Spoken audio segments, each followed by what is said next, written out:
Topic में मैं शुक्रिया कहना चाहूंगा माननीय स्पीकर से। जब वो बोल रहे थे तो उनकी वाणी से, उनके शब्दों से उनका अनुभव टपक रहा था। कैसे लोक साहित्य के अंदर आपकी प्रभावी भूमिका हो सकती है, बेहतर तरीके से उन्होंने बताया। आप में से जो सदस्य पहली बार विधानसभा में चुनकर आए हैं, विधायी काम में हिस्सा लेने का उनका यह पहला अनुभव होगा। हालांकि वो समाज में सक्रिय रहे हैं, उनका राजनीति में या सार्वजनिक जीवन में लंबा अनुभव है। अनेक सामाजिक सरोकार के काम उन्होंने किए हैं, अपनी पार्टियों के स्तर पर उन्होंने काम किए हैं। इसलिए आप सभी इस बात से वाकिफ हैं कि जनता की क्या उम्मीदें आपसे हैं। इलेक्टेड रिप्रेजेंटेटिव्स के तौर पर आपको व्यापक और सक्रिय भूमिका निभाने का मौका यहां चुने जाने के बाद मिला है। सदन की बहस में हिस्सा लेने और अपने प्रदेश और कॉन्स्टिट्यूएंसी के लोगों की आवाज उठाने, समाज को नेतृत्व देने का सुनहरा मौका।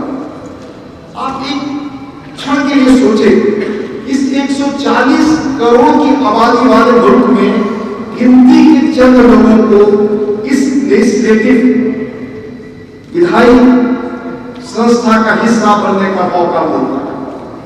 आप इस रूप में कितने भाग्यशाली हैं। उम्मीद है कि आप अपने लोगों और मतदाताओं की उम्मीदों पर खरे उतरेंगे। इन जिम्मेदारियों को पूरा करने के लिए संविधान ने कुछ आपको विशेषाधिकार दिए, कुछ संरक्षण दिए। सदस्य अत्यंत तैयारी से, उम्मीद और जोश को जज्बे के साथ सदन में आते हैं, लेकिन ऐसे मौके कब मिलते हैं जब उन्हें बताया जाए कि वह इन विशेषाधिकारों का, इन संविधान में जो आपको संरक्षण है, उनका कैसे सही और उचित उपयोग करें और अपनी जिम्मेदारियों का कारगर तरीके से निर्वाह करें। ये ओरिएंटेशन प्रोग्राम ऐसा ही अवसर है। इसलिए ऐसे ओरिएंटेशन प्रोग्राम बड़े उपयोगी हैं। जैसा आपने सुना, हमारे माननीय मुख्यमंत्री जी ने बहुत ही ऐतिहासिक बात कही। इतिहास किनको याद रखता है? जो नाम उन्होंने लिए, जिन्होंने पार्लियामेंट्री डिस्कशन में अपनी जगह बनाई। आप ये एक क्षण के लिए सोचिए कि जब वो पार्लियामेंट में होते थे तो उनके दल की संख्या बहुत कम होती थी। एक पार्टी विशेष का सबसे अधिक वहां एक तरह से उनकी मौजूदगी हुई। तब अपनी बहस, अपनी तकरीर से, बिना किसी शोर शराबे के, बिना वेल में आए, उन्होंने इतिहास में अपनी जगह बनाई। हमें ऐसे लोगों से सीखना चाहिए।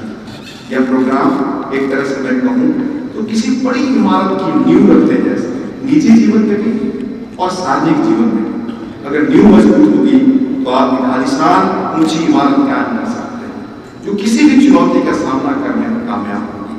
हमें यकीन है कि आने वाले 3 दिनों में अलग अलग विषयों पर जो सेशंस होंगे, उनका लाभ आपको मिलेगा।